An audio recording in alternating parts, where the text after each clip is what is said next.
Revelation part 38. We're going to be looking at the beast, the kings, and the lamb's victory. So last week we were in Revelation 17 verses 1 through 6. We saw the woman on the scarlet beast. We saw her dressed in purple and scarlet, adorned with gold and jewels and pearls. And we saw the golden cup that was in her hand, and it was full of abominations. We saw the name on her forehead, Babylon the Great, the mother of prostitutes and of the abominations of the earth. We talked about seduction and how the world system looks beautiful on the outside, but it's corrupt on the inside. We talked about how Babylon intoxicates the nations with her immorality and how she's drunk with the blood of the saints. Tonight we are moving into the second half of the chapter, verses 7 through 18. And here the focus shifts. We're not going to be spend any more time identifying Babylon, right? We know who that is.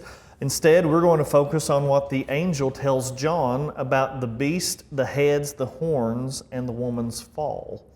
And this whole section is about power.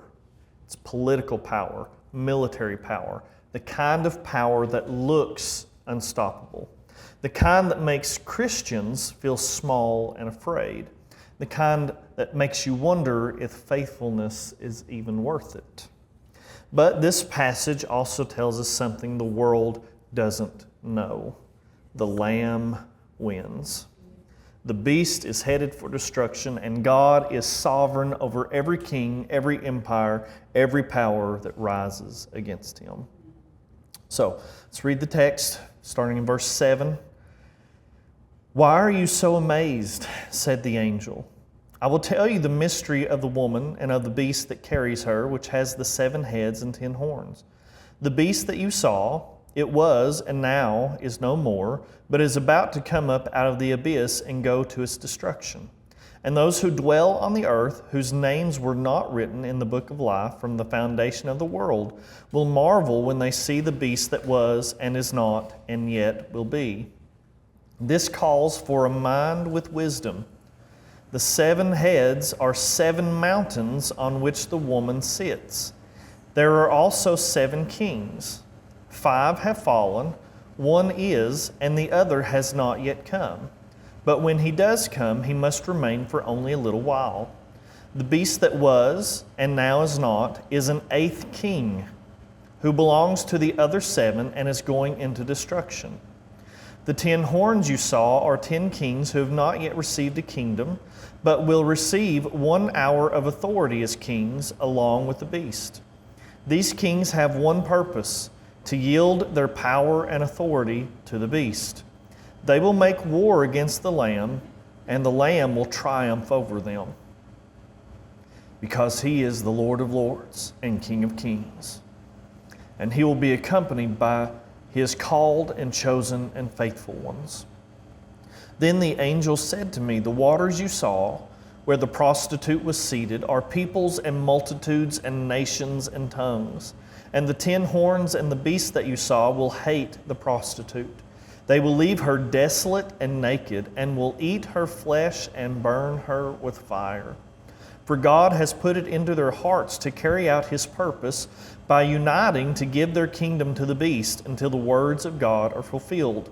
And the woman you saw is the great city that rules over the kings of the earth." All right, that was a lot. We're going to go in verse by verse as we normally do. Verse 7. "Why are you so amazed?" said the angel. "I will tell you the mystery of the woman and of the beast that carries her, which has the 7 heads and 10 horns." So John marveled. He's amazed when he saw the woman. I think I would have been too. He was stunned. The angel notices John being stunned, and he responds with the question, "Why are you so amazed? Why are you marveled about this, John?" I don't think this is a rebuke. I think this is an invitation. The angel is about to explain what John saw, and he's going to unpack the mystery. And the word mystery in the New Testament, that doesn't mean something that's impossible to understand. It means something that was hidden but is now being revealed. It's something that you can't really figure out on your own, but God is getting ready to explain it. And the angel is going to tell John the mystery of the woman and the beast. He's going to explain the 7 heads and the 10 horns. He's going to show John what's really going on behind the scenes. And that's what we need. We need God to explain what we see. We need revelation because the world's power looks one way from the outside, but God sees it differently. Verse 8, the beast that you saw, it was, and now is no more, but is about to come up out of the abyss and go to its destruction. And those who dwell on the earth, whose names were not written in the book of life from the foundation of the world, will marvel when they see the beast that was and is not and yet will be. So this verse is strange, but it's packed with meaning. It was and now is no more, but is about to come up. This, again, this is that parody that we've talked about many times throughout Revelation. It's a counterfeit. It's an imitation of what the Lord says about Himself. In Revelation 1 verse 4 and 1 verse 8, God is described as Him who is and who was and who is to come. So He is the eternal, unchanging, sovereign God. He always has been, He always is, He always will be. But the beast was and is not and yet will be. This is kind of just a twisted version of God's eternal nature. The beast is trying to mimic resurrection. It's trying to look like it came back from death. It's trying to appear invincible. Revelation 13 verse 3 says one of the beast's heads appeared to be mortally wounded, but the mortal wound was healed, and the whole world marveled and followed the beast. So the beast has a counterfeit resurrection. It looks like it died and came back, and the world is impressed by this. But notice the difference. God is eternal. The beast is temporary. God truly rose from the dead. The beast just fakes it. God's power is real. The beast's power is an illusion. Out of the abyss and go to its destruction. The beast comes from the abyss.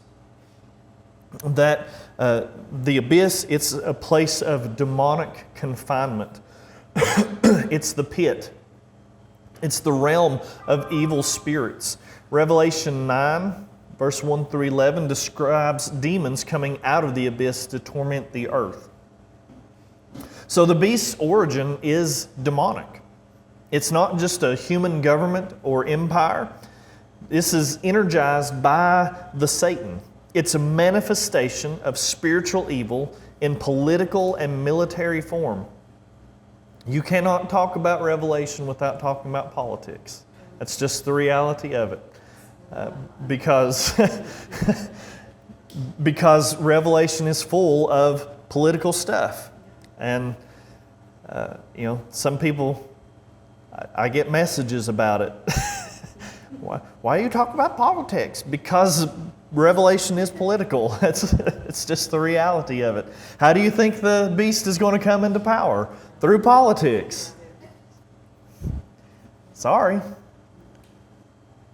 Not really, not sorry. Anyway, this is energized by Satan. But the beast's destiny is destruction. It is destined to be destroyed. It's not going to win. It's not going to last. The beast is headed for the lake of fire. Revelation 19 verse 20 and 20 verse 10 make that clear. The beast may look powerful now, but its end is fixed. And then there's that phrase, those who dwell on the earth will marvel. So who marvels at the beast? Well, those who dwell on the earth, whose names were not written in the book of life from the foundation of the world. And we've talked about this several times, but again, just to kind of drive the point home, in Revelation, those who dwell on the earth, it's not just talking about humans in general. It is a specific group of earth dwellers who have made the earth their home. This is all they look for. This is all that their hope is in. It's right here and right now. So, their hope and home is entirely in this world. They are not citizens of heaven. right? We are here on the earth for a time, but we know our home is in heaven. So we're not those who dwell on the earth as far as Revelation is concerned. These people worship the creature instead of the Creator, and they're not written in the book of life. They marvel at the beast. They're impressed. They think it's unstoppable. They think it's invincible. They give it their allegiance and their worship. But the saints don't marvel. The saints see through it. They recognize it for what it is. It's a counterfeit. They know its power is temporary and its destiny is destruction. This is why I think John is writing, to help believers see clearly, to help them to not be deceived, to help them stay faithful even when the beast looks unbeatable. Then verses 9 through 11, this calls for a mind with wisdom. The 7 heads are 7 mountains on which the woman sits. There are also 7 kings. 5 have fallen, 1 is, and the other has not yet come. But when he does come, he must remain for only a little while. The beast that was and now is not is an 8th king who belongs to the other 7, and it's going into destruction. You can look at 100 different commentaries on this, on just these 3 verses, and you will find 100 different interpretations. This is a very debated passage in Scripture, in Revelation. Scholars have all kinds of different views on how to interpret it. So I'm going to give you what I consider are the main options, and then I'm going to tell you what I think the pastoral point is. I'm not going to tell you which of these to believe, but I think there's a point underneath all of this that we can really gather from it. So the first kind of point here, the 7 mountains. Mountains in the Bible often represent kingdoms or powers. Daniel 2:35 and also 44 through 45 describe God's kingdom as a mountain that fills the whole earth. But the immediate reference here is probably to Rome. Rome was famously known as the city of 7 hills. Okay, so 7 mountains, 7 hills. You can see why many scholars think this was probably immediately referencing Rome. Ancient writers like Virgil, Ovid, and Cicero referred to Rome this way, the city of 7 hills. The 7 hills were Palatine, Aventine, Caelian, Esquiline, Viminal, Quirinal, and Capitoline. For John's original readers, the 7 mountains probably would have pointed them to Rome. The woman sits on Rome. She rules from Rome, and she uses Rome's power. But the number 7 is also symbolic. It represents completeness. The woman sits on the fullness of worldly power. She's supported by the totality of human empire. As we've talked about so many times through Revelation, there's this kind of, I think that Revelation was referencing what John was in the middle of at the time, which was Rome. But I think that it was not the total fulfillment. I think Rome was not the total fulfillment of what we see in Revelation. I think it's actually pointing ahead to something greater. So I think there will be a Babylon that will have the entirety of the world's power, like in its fullness. Rome was certainly kind of a foreshadowing of that. But like I've taught many times throughout here, I think there's always been a Babylon. Because Babylon is not a city, Babylon is a power. Babylon is a spiritual power. And I think that it's constantly kind of pointing us forward. There will be a time when Revelation is completely fulfilled. And will it happen in our lifetimes? I don't know. Every generation of Christians has thought that they're going to see the total fulfillment of this. But, gosh, you look around and things look pretty well set up for something like the beast and something like a worldwide power and something like worldwide currency and things like that. I would argue that we're actually better situated than any other point in history for these things to occur on a worldwide scale. So, I don't know, but my husband watches a lot of news, and I can't help but think about these things because I see so much. This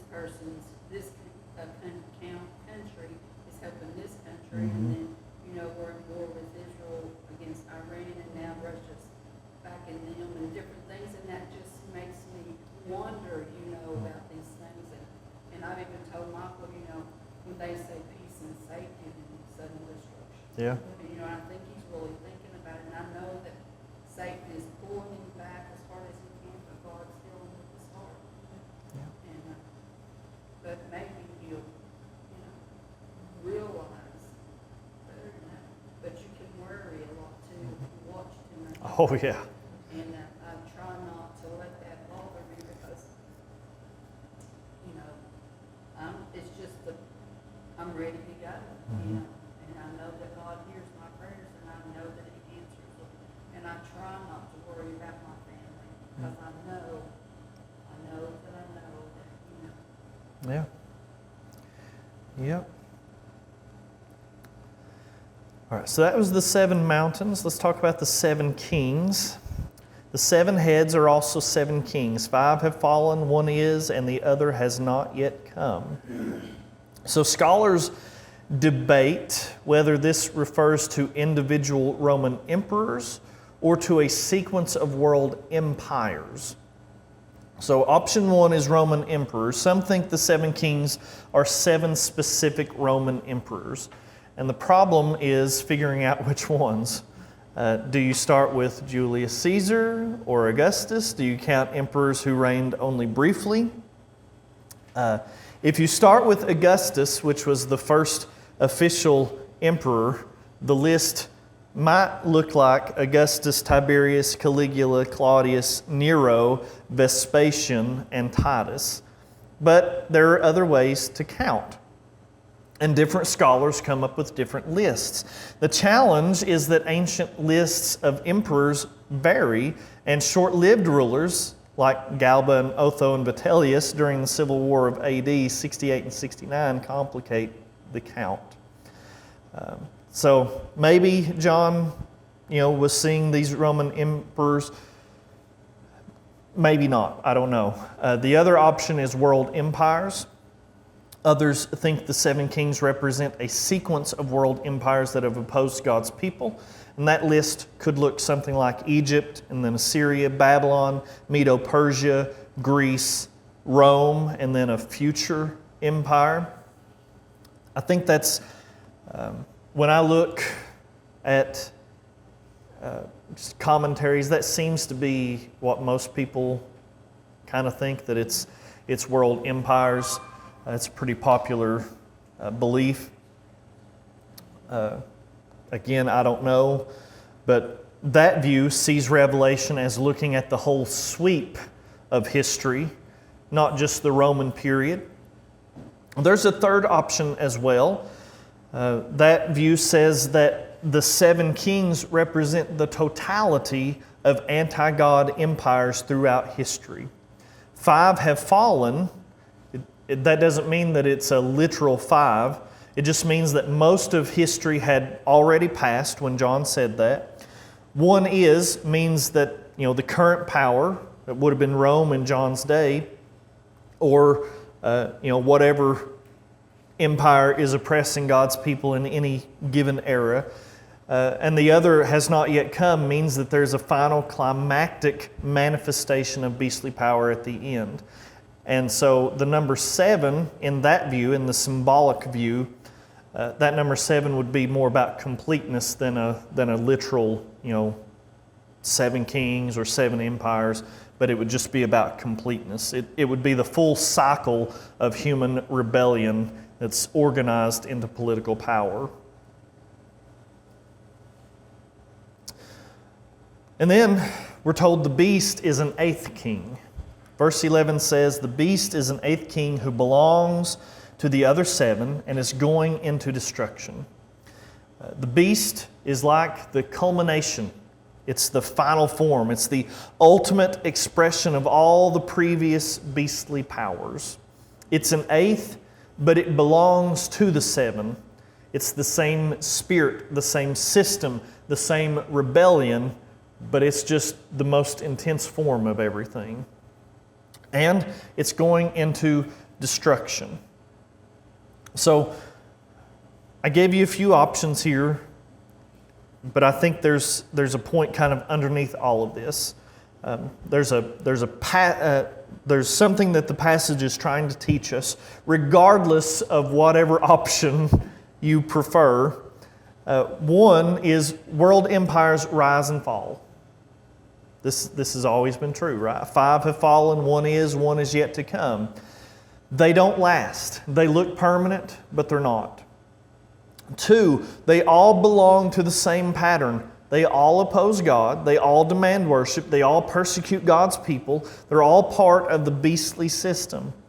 3, there will be a final intense manifestation. The beast is an eighth. It's the climax. The end times will see the fullest, most powerful expression of anti-God political power. And then 4, it's destined for destruction. No matter how powerful it looks, it's headed for the lake of fire. The point is not to figure out every detail. That's disappointing to some people. But I just don't think, when I read Revelation, and I'm not saying that there's not a time and a place to really try to dig in and get the details of things, but so many people have been so wrong about Revelation. Everybody has seen the beast as, whatever was going on in their lifetime. Hitler was the beast, Germany, and, people thought Obama was the beast. Now people think Trump is the beast. And all these things. 1995.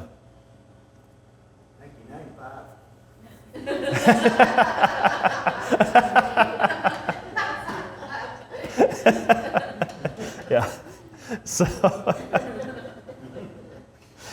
So I don't want to get caught up in trying to dig out details that we're just not told. We're just not told who these figures are and what exactly they are. I think, I think that probably we're just meant to see there's a pattern here. There's a spirit that's behind these things. We're supposed to have our eyes opened to the fact that there are spiritual things that are going on behind the worldly things that we're seeing, right? It's not just men that are in power. There are spiritual things behind it. And I think that this whole world is getting driven toward one point. And, I think that we've seen all kinds of glimpses of it. And I'm, just think, as horrific as, the world wars were, think about how much more this is going to be. If this is going to be a culmination of everything, and if this is going to be the worst that the world has ever seen, think about what that's going to look like. We're going to get everything that this is leading up to. Mm-hmm. Yeah.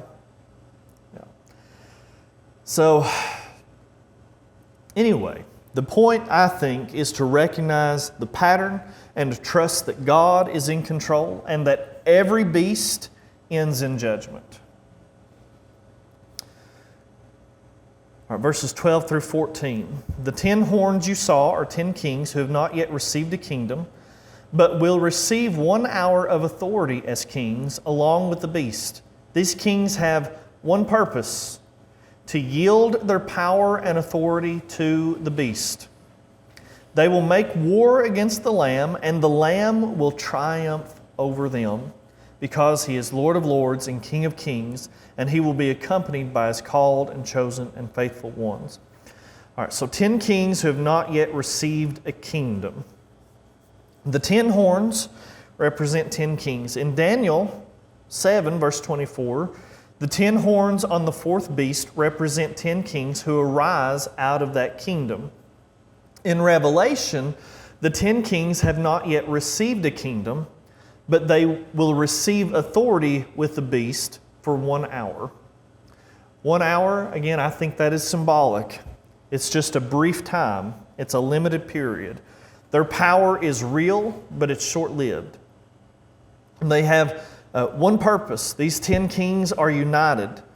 They give their power and authority to the beast. This, I think, is a picture of global political unity under the beast. Nations that might otherwise compete or fight each other come together. They pool their resources. They submit to a central authority. They hand over their sovereignty to the beast. This has never happened fully in history, but Revelation says it will. At the end, there will be a brief period when the nations of the world unite under the beast's leadership. And what will they do? They will make war against the Lamb. This is not a war against Christians only. This is a war against Christ Himself. They make war against the Lamb. Psalm 2, verses 1 and 3. Why do the nations rage and the peoples plot in vain? The kings of the earth take their stand, and the rulers gather together against the Lord and against His anointed one. Let us break their chains and cast away their cords. This is the rebellion of the nations. The kings of the earth unite in defiance of God and His Christ. They think they can win. They think they can throw off God's rule, but they can't. The outcome is not in doubt. The Lamb will triumph. Not might, not maybe, He will. The Lamb conquers. He defeats the beast and the 10 kings. He wins the war. Why? Because He is Lord of lords and King of kings. He has the highest authority, the ultimate power. He is sovereign over every king, every ruler, every empire, every government, every army. No earthly power can stand against Him. And those with Him are called and chosen and faithful. This is us. This is the church. This is every believer who has been called by God, chosen by God, and remains faithful to God. We don't fight this war with swords and guns. We fight it with faithfulness, with obedience, with worship, with witness, with endurance. And we win.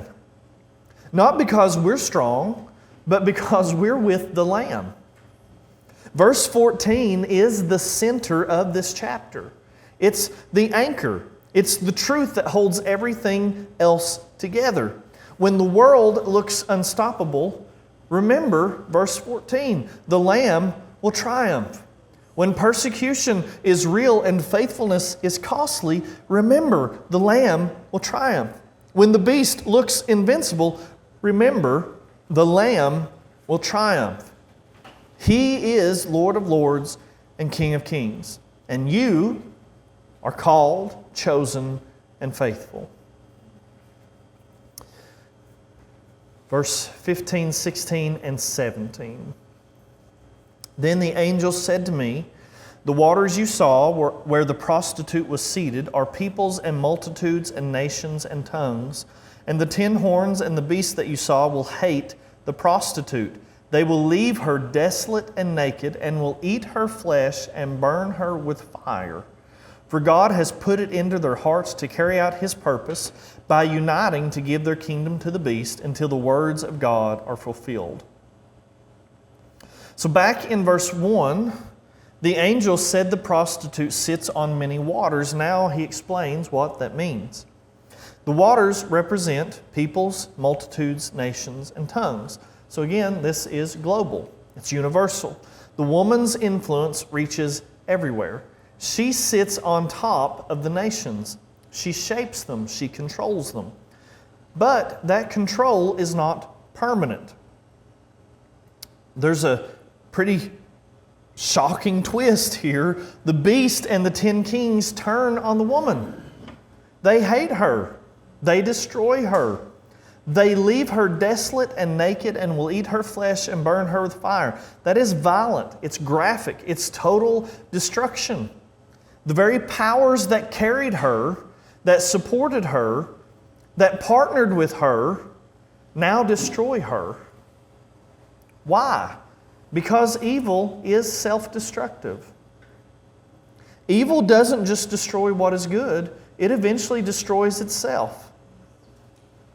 The woman and the beast were allies, but they were never really united. They just used each other. And when the time comes, the beast turns on her. This is the pattern of history. Corrupt systems implode. Alliances based on power and greed fall apart. Babylon will fall, and the beast will be the instrument of her fall. And there's a key here. This is not random. It's not chaos. This is God at work behind the scenes. God has put it into their hearts to carry out His purpose. The beast and the 10 kings think they're acting on their own. They think they're making their own decisions. They hate the woman and they destroy her. But God is sovereign.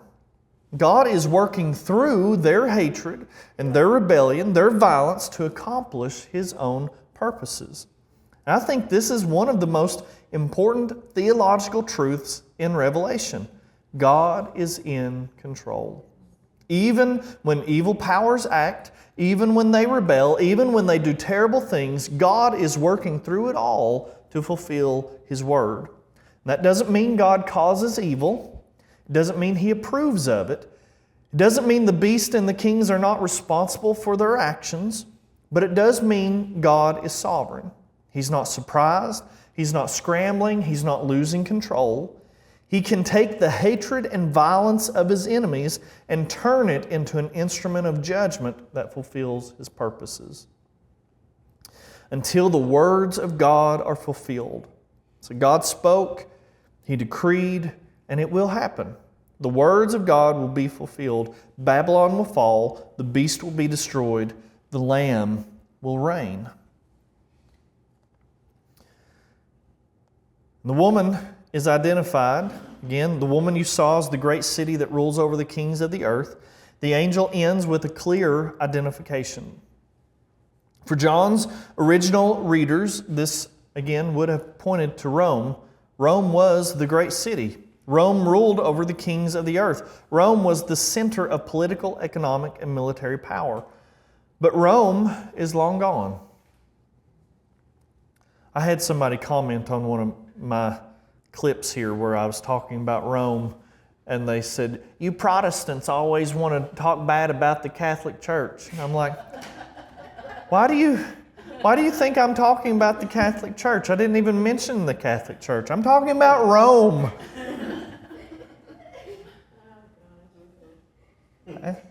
Sounds like you maybe want to look inward and see what is the Catholic Church doing that you think anytime that I'm talking about this stuff that it applies to.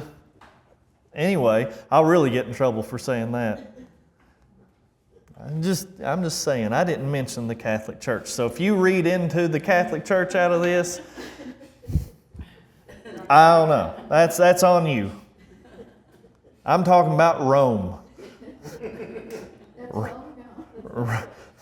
The one with a Caesar, with a king. Anyway. So Rome is long gone, but Revelation is still relevant. Because Babylon is bigger than one city. Babylon is a pattern. Babylon is any great city or system that rules over the nations, that demands allegiance, that seduces with wealth and power, and persecutes God's people.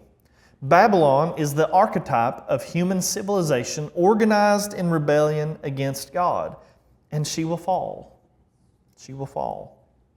So, let's move into some application. Let's pull together what this passage teaches us and how it should shape the way that we live. 1, don't be overawed by beastly power. The beast comes up out of the abyss. It has demonic power. It looks like it died and came back. It unites the nations under its authority, and the world marvels at it. But the beast's power, it's real, but it's temporary. It's headed for destruction. Its time is short. Its destiny is fixed. The world's powers look impressive. They look unstoppable. They look like they're here to stay. Governments, ideologies, economic systems, cultural movements, they look permanent. But they're not. Every empire falls. Every regime ends. Every beastly power is destined for judgment. So, where are you tempted to think this system is just too big to fail? Where are you tempted to fear worldly power more than you trust God's power? Psalm 2, verse 4. The one enthroned in heaven laughs. The Lord taunts them. God laughs at the rebellious kings. Not because He's cruel, but because their rebellion is futile. They can't win. So don't be intimidated. Don't be overawed. Don't give the beast more credit than it deserves. The beast is just a counterfeit. It's temporary, and it's going to the lake of fire. 2, anchor yourself in the Lamb's certain victory. Verse 14, again, it's the center of this chapter. It's the anchor. It's the truth that holds everything else together. They will make war against the Lamb, and the Lamb will triumph over them, because He is Lord of lords and King of kings, and He will be accompanied by His called and chosen and faithful ones. The outcome is not in doubt. The Lamb wins. Jesus wins. The church wins. Not because we're strong, not because we're wise, not because we're many, but because the Lamb is Lord of lords and King of kings. When the world looks dark and persecution is real, when faithfulness is costly, go back to verse 14. Read it, memorize it, write it down, put it somewhere you'll see. The Lamb will triumph. The Lamb will triumph. And you are called, chosen, and faithful. You are with Him, and He wins. This is not wishful thinking. It's not some kind of religious optimism. This is the revealed truth of God. The war has already been decided. Christ has already won at the cross and the empty tomb. Revelation 17:14 is describing what will be made visible to the whole world. Romans 8:37, Paul says, no, in all these things we are more than conquerors through Him who loved us. We're not just conquerors, we're more than conquerors because Christ has already conquered. 3, be faithful, not powerful. Be faithful, not powerful. Those with the Lamb are called and chosen and faithful. We're not called to be powerful. We're not called to be popular. We're not called to dominate. We're not called to win by the world's standards. We're called to be faithful. Faithful to Christ. Faithful in witness. Faithful in worship. Faithful in obedience. Faithful to the end. The church is not called to seize political power. Now that doesn't mean Christians shouldn't be in politics. That's not what I'm saying with that either. But this is the reality. We're not going to win this world over by the church getting into politics. By all means, we should be involved in things like that. But this world is against God. Doesn't it generally corrupt them, though? Is the bad thing? Well, I mean, it sure seems to a lot of times, yeah. I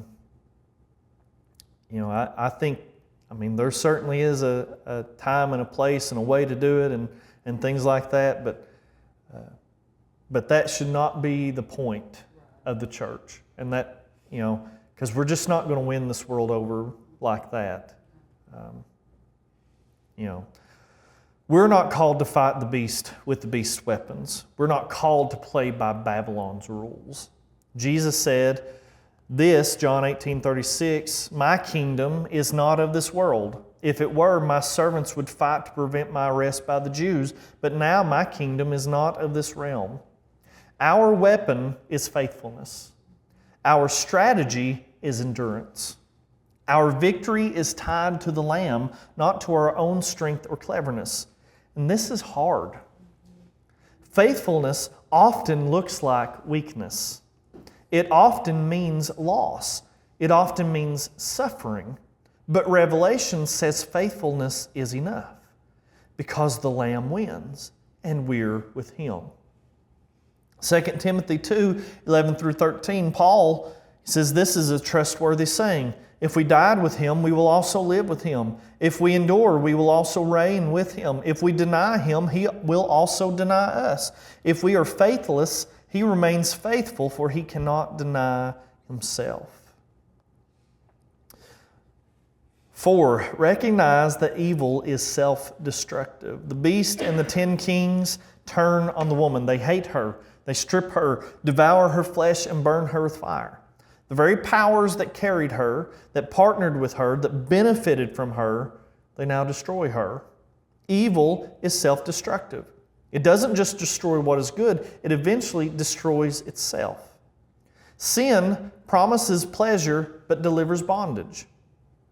It promises life but it delivers death. It promises freedom but delivers slavery. And the same is true of evil systems. Corrupt governments collapse. Oppressive regimes implode. Totalitarian alliances fall apart. Babylon falls. You see this throughout history. Nazi Germany turned on itself. The Soviet Union collapsed from within. Every empire that rises in pride and rebellion eventually crumbles. This should give us patience. You don't have to panic when evil seems to be winning. You don't have to despair when the wicked seem to prosper. Evil carries the seeds of its own destruction. Babylon will fall. The beast will destroy her, and then the beast itself will be thrown into the lake of fire. Galatians 6:7-8 says this, "Do not be deceived. God is not to be mocked. Whatever a man sows, he will reap in return. The one who sows to please his flesh, from the flesh will reap destruction, but the one who sows to please the Spirit, from the Spirit will reap eternal life." All right, 5th point here, application point. Trust God's sovereignty over all things. For God has put it into their hearts to carry out His purpose by uniting to give their kingdom to the beast until the words of God are fulfilled. God is sovereign. Even when the beast and the kings rebel, even when they act in hatred and violence, God is working through it all to fulfill His word. The beast and the 10 kings think they're acting on their own. They think they're in control, but God has put it into their hearts to carry out His purpose. And this doesn't mean God causes evil. It doesn't mean He approves of sin. It doesn't mean the beast and the kings are not responsible for their actions. It just means God is sovereign. He's not surprised, not scrambling. He's using even the worst things to accomplish His purposes. Isaiah 46:10, God says, "I declare the end from the beginning and ancient times from what is still to come. I say, my purpose will stand, and all my good pleasure I will accomplish." So God's purposes will stand. His word will be fulfilled. Babylon will fall. The beast will be destroyed. The Lamb will reign. And you can trust Him. You can rest in His control. You can be faithful even when the world looks like it's spinning out of control, because it's not. God is on the throne. 6th point here. I mentioned this last week, but I'm mentioning it again. Come out of Babylon. Come out of Babylon. Revelation 18 verse 4, "Then I heard another voice from heaven say, 'Come out of her, my people, so that you will not share in her sins or contract any of her plagues.'" You can't serve two masters. You can't have one foot in Babylon and one foot in the kingdom of God. Babylon seduces. Babylon intoxicates. She promises fulfillment. She offers wealth and pleasure and power, status, security. But Babylon is headed for destruction, and if you're in her, you'll share her judgment. Coming out doesn't mean moving to a different country. It doesn't mean withdrawing from society. It doesn't mean you stop working or engaging, that you stop living in the world. It just means rejecting her values, refusing her priorities, turning away from her gods, giving your allegiance to Christ alone. It means you stop drinking from her cup. You stop being intoxicated by her promises. You stop measuring success by her standards. It means you live as a citizen of heaven, not a citizen of Babylon. Philippians 3:20, our citizenship is in heaven, and we eagerly await a Savior from there, the Lord Jesus Christ. And then 1 John 2:15 through 17, do not love the world or anything in the world. If anyone loves the world, the love of the Father is not in him. For all that is in the world, the desires of the flesh, the desires of the eyes, and the pride of life, is not from the Father, but from the world. The world is passing away along with its desires, but whoever does the will of God remains forever. All right, so our conclusion. Tonight we've heard the angel's explanation. We've learned about the beast's rise and fall. We've seen the 10 kings unite and then turn on the woman. We've heard the most important verse in the chapter, at least in my opinion. They will make war against the Lamb, and the Lamb will triumph. The world's powers look impressive, but they're temporary. They're headed for destruction. The Lamb looks weak. He's just a lamb, right? But we know he's not just a lamb. He's victorious. He's Lord of lords and King of kings. And we are called, chosen, and faithful. We're with him, and he wins. So don't be deceived by the beast. Don't be intoxicated by Babylon. Don't be intimidated by the world's power. Be faithful. Trust the Lamb and wait for his victory.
Thank you.